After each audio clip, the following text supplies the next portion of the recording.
카프카의 소송이라는 그 장편 소설도 네. 바퀴벌레요? 그건 변신이고요. 안녕하세요. 요즘 작가와 요즘 감상자의 시선을 녹이는 유쾌한 작가 대담 YQ 대담의 장명권입니다. YQ 대담의 첫 게스트 윤수진 작가님을 소개하겠습니다. 안녕하세요. 저는 느슨한 불안이라는 주제로 작업하는 작가 윤수진입니다.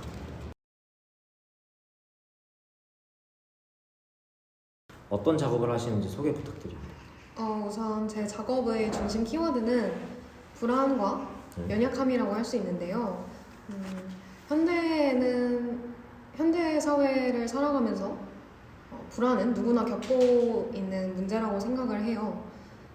그래서 저는 편하게 말씀하세요. 네, 저는 이러한 불안의 형태가 느슨한 연속과도 같은 형태를 띠고 있다고 보았습니다. 그래서 이런 주제를 통해서 작업을 하고 있고요. 어떤 뭐랄까 숨겨져 있는 내재된 불안 맞으실까요? 너무 같은 말인가요? 다시 말하자면 네. 사회적 상황으로부터 야기된 네. 불안이라는 문제가 개인의 내면에 발현되는 형태를 그린다고 볼 수 있어요. 그리고 그런 내용은 개인의 연약하고 휘둘리는 이미지로 나타납니다. 네. 알겠습니다. 왜 웃으세요? 시청자분들은 뒤에 네. 배경에 깔려진 이 세 작품을 보고 네. 금방 작가님이 말씀하신 주제에 대해서 같이 생각해 보시면 될 것 같습니다. 제가 듣기로는 최근에 강남에서 전시를 하셨다 들었는데 강남이요. 네. 그 전시는 작년에 졸업 전시자들 중에 인원을 추려서 진행한 단체전이었어요. 저는 이제 총 3점의 작품을 전시를 했는데요. 입체 작업 1점과 평면 작업 2점이었습니다.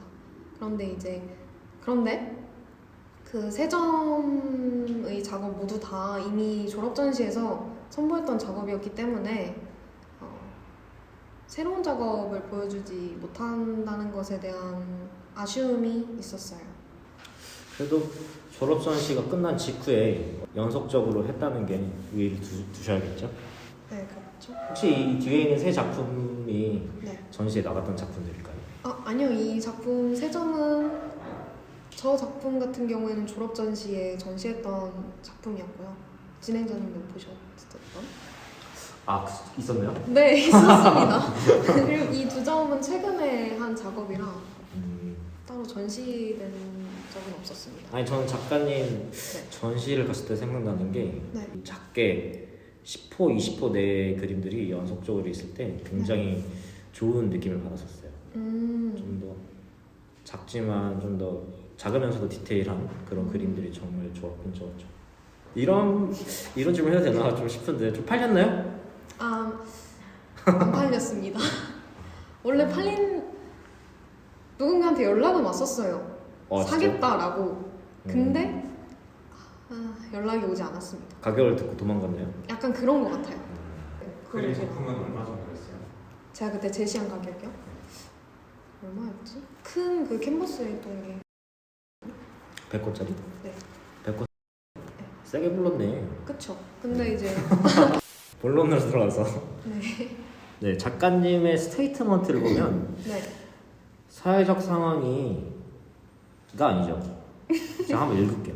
사회적 상황으로 인한 개인의 불안과 분열에 대해 다룬다라고 하셨는데 네. 이 내용이 사실 다룬다고 하는데 뭐 감상자들은 작품에서 이 내용 스테이트먼트를 항상 봐도 그렇잖아요. 이 내용 다룬다. 근데 이제 감상하는 기회가나 경험이 좀 부족하신 분들은 이게 이 부분이 이걸 것이다 라고 캐치하는데 굉장히 어려움이 많아요. 네. 그래서 좀 더 구체적으로 뭐 A에 대한 표현이 B다, B로 나타났다 까지는 아니지만 어느 정도까지 이해를 돕고자 한번 좀 더 구체적으로 말씀해 줄 수 있으실까요? 어떤 식으로 표현되는지. 우선 요약하자면 네. 제 나름대로의 표현으로 요약을 하자면 네. 휘둘리고 일그러진 타인의 영향력. 다시 할게요. 타인의 영향력에 휘둘리는 형상에 대해 더 네. 깊게 설명 가능하실까요? 네, 타인의 영향력에 휘둘리는 형상은 네. 말 그대로 어떤 외부 상황, 사회 외부 상황, 타인에게 영향을 받아 휘둘리는 개인의 모습이라고 할 수 있어요. 여기서 말하는 타인이란 불안을 느끼는 주체인 개인을 다시 할게요. 제외하고 개인과 얽혀있는 모든 사회적 관계나 상황을 의미하고요. 그런 사회적 관계와 상황들은 개인으로 하여금 어떤 불안을 비롯한 다양한 감정을 느끼게 한다고 생각을 했습니다. 그게 타인의 영향력이고요. 네. 그래서 그런 영향력이 개인의 형상과 얽혀서 나타나는 이미지가 제가 아까 이야기한 타인의 영향력에 휘둘리는 형상이에요. 어떻게 말하면 휘둘리는 이란 표현은 고통받는 이런 말로 대신 이해를 괜찮을까요? 문맥적으로 약간 틀리다고 생각이 되시나요? 휘둘리는 고통받는. 그렇다고 볼 수도 있는 볼 수 것 같아요. 있지만 네. 근데 이제 좀 더 자신의 감정을 통제하지 못하고 제어하지 못하고 거기에 휘둘리는 그런 모습을 좀 더 상상하면서 그리긴 하죠. 이해했습니다. 네. 어머니 고통을 받는다기보다는 거기에 맞춰서 좀 휘청이는. 네. 좋습니다. 그럼 이 형상들을 보통 어디서 발견하시나요? 뭐 어떤 주변 인물에서도 발견할 수도 있고 아니면은 매체에서도 발견할 수가 있는 거잖아요. 네, 그렇죠. 우선 제가 어디서 영감을 받는지에 대한 답변도 될 것 같은데요. 저는 개인적인 경험이나 저의 아이디어 그리고 문학 작품, 시, 단어, 기존의 예술 작품 네. 그리고 영화와 같은 매체에서 그리고 기사와 같은 매체에서 재밌어 보이는 요소들을 가져옵니다. 약간 훔쳐오는 방식으로 작업을 하는 거죠. 그리고 그런 그런 자료들을 작업의 재료로 삼아서 새롭게 조합하는 방식으로 작업에 투영을 해요. 바람에 흔들리는 나무의 이미지 같은 거나 뭐 예술 작품 같은 경우에는 아까 말씀드렸던 것처럼 고야의 판화라든가 카프카의 소송이라는 그 장편 소설도 네. 바퀴벌레요? 그건 변신이고요. 그렇죠. 그것도 이제 재밌게 카프카죠. 읽었어요. 네. 거기서의 어떤 구절들에 영감을 받기도 했고, 보들레르의 시 악의 꽃 아시나요? 거기에 나오는 단어들, 뭐 우울한 왈츠라는 단어도 있었거든요.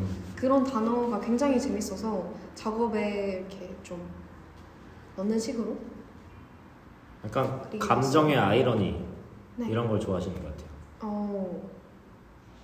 네, 그럼.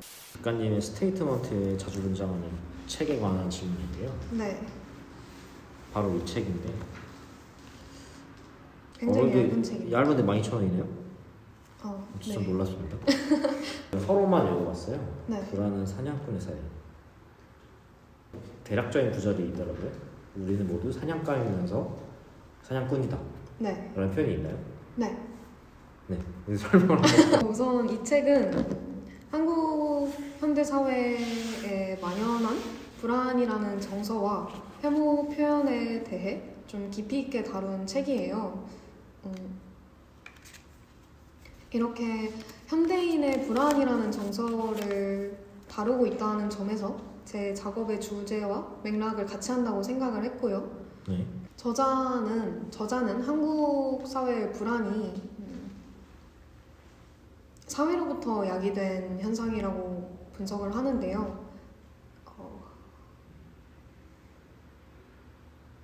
그리고 이러한 불안 정서가 네. 혹시 불안하신 것 같은데?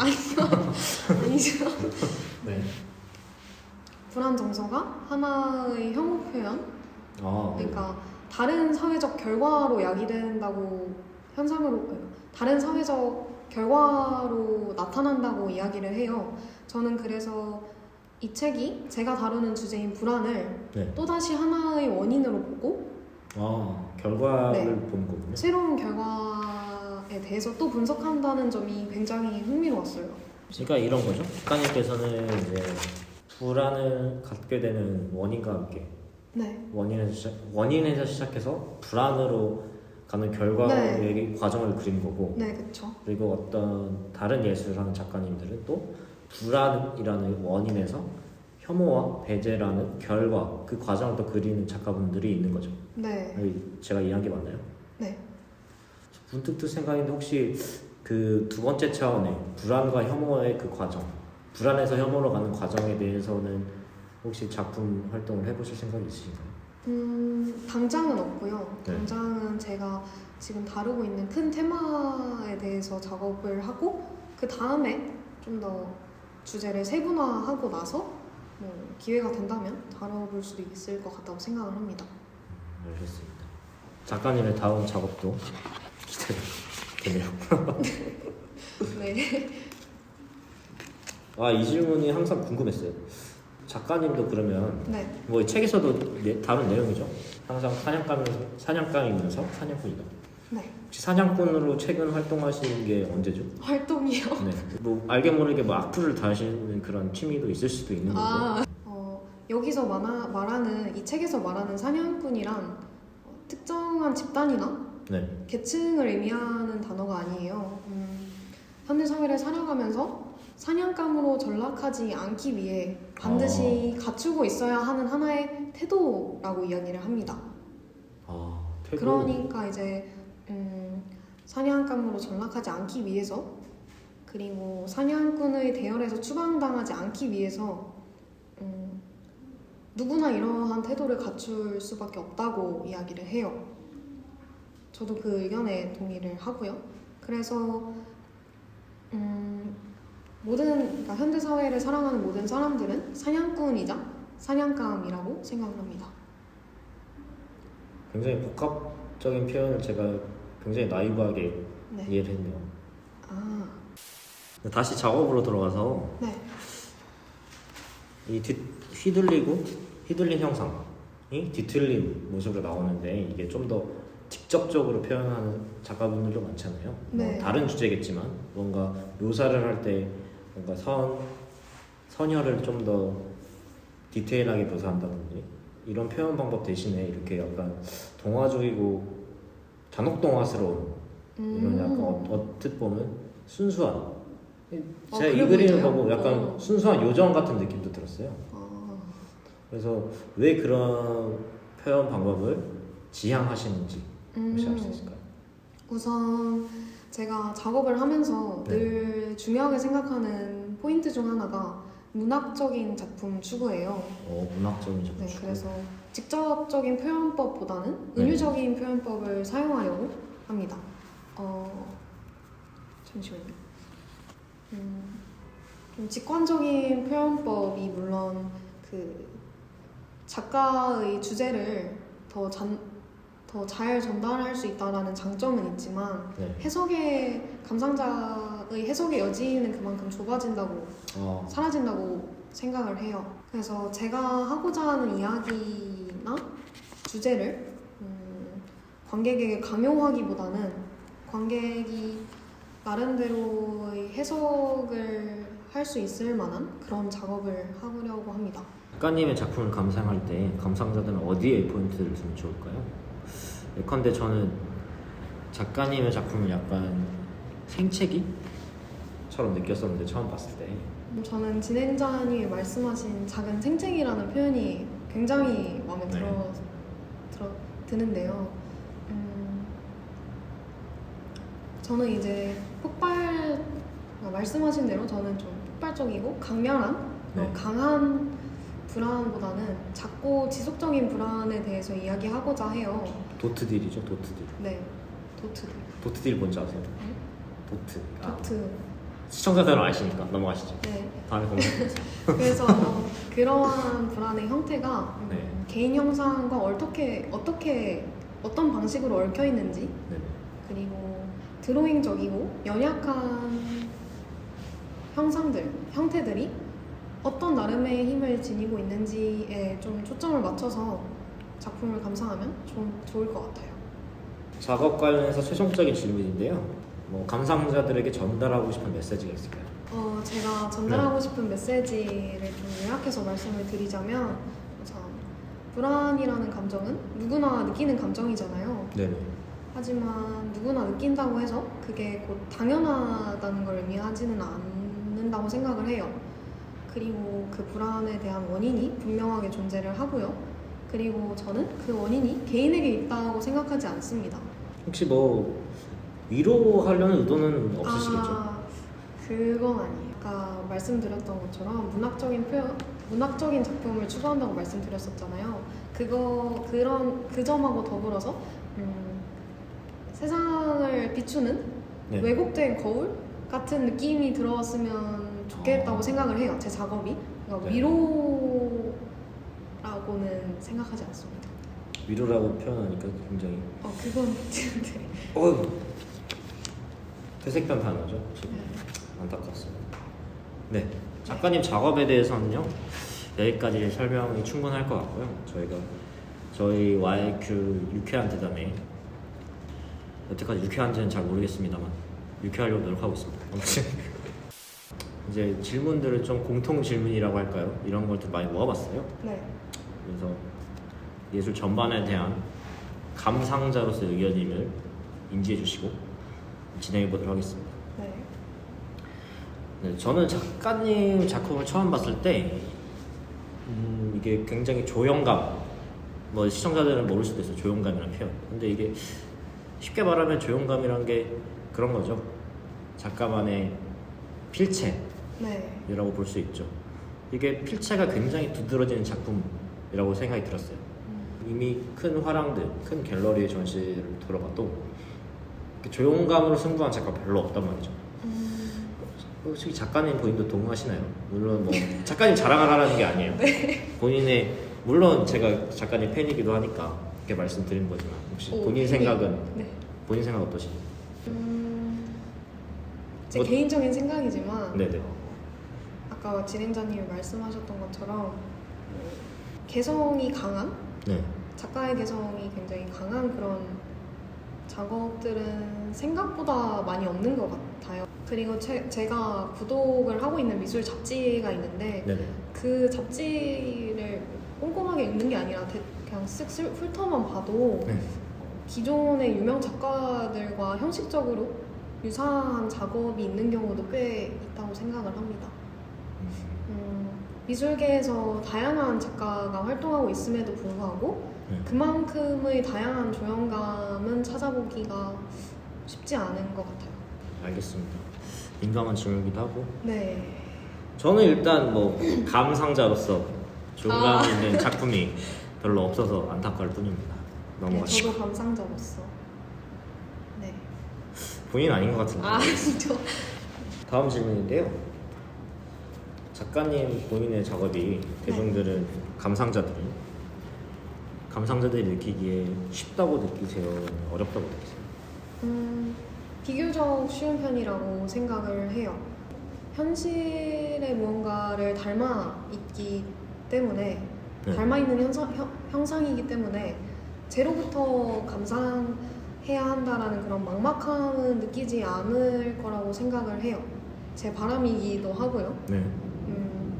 저도 이제 좀 너무 어렵거나 난해하고 문제를 푸는 듯한 그런 작업을 네. 감상하는 것을 피로감이 약간 네, 있죠. 피로감이 있고 힘들어하기 때문에 그런 작업이진 않았으면. 네, 저희가 준비한 질문은 여기서 끝났고요. 네. 마지막으로 정리해보는 시간 한번 가져보도록 할게요. 다음 편에 이 질문을 할지 안 할지 모르겠어요. 아, 본인의 작업을 한 단어로 표현하면 정말 고민했었는데요. 죄송합니다. 제가 정한 단어는 네. 서커스라는 단어였어요. 오, 서커스? 그 이유가 네. 이제 이유는 그 제가 그리는 형상들이 삶과 삶 네. 전반에 깔려 있는 불안 사이에서 네. 줄타기하는 모습하고 닮아 있다라고 생각을 했거든요. 오. 그래서 이 단어를 선택을 했습니다. 근데 사실 그 진행자님이 말씀하셨던 네네. 작은 생채기라는 표현 또한 네. 빌리고 싶었어요. 네, 저희가 준비한 윤수인 작가님과의 대담은 여기까지 끝이 났고요. 앞으로도 제가 비록 지금 1편이지만 2편, 3편 좋은 작가님분들 섭외를 하고 있으니까요. 앞으로도 지속적으로 봐주시면 감사하겠습니다. 그리고 끝으로 저희 소감이 있다면 어떤 시간이었는지. 소감이요? 네, 저는 진짜 재밌었어요. 재밌었나요? 네, 사실 다행이네요. 이렇게 좀 제 작업에 대해서 누군가한테 설명할 기회가 이런 인터뷰 자리가 없잖아요. 특히 그렇죠. 이제 막 졸업전 한 작가들한테. 네네. 그래서 제 생각을 많이 정리할 수 있는 기회여서 진짜 많은 도움이 됐고요. 네. 재밌었습니다. 감사합니다. 네. 끝!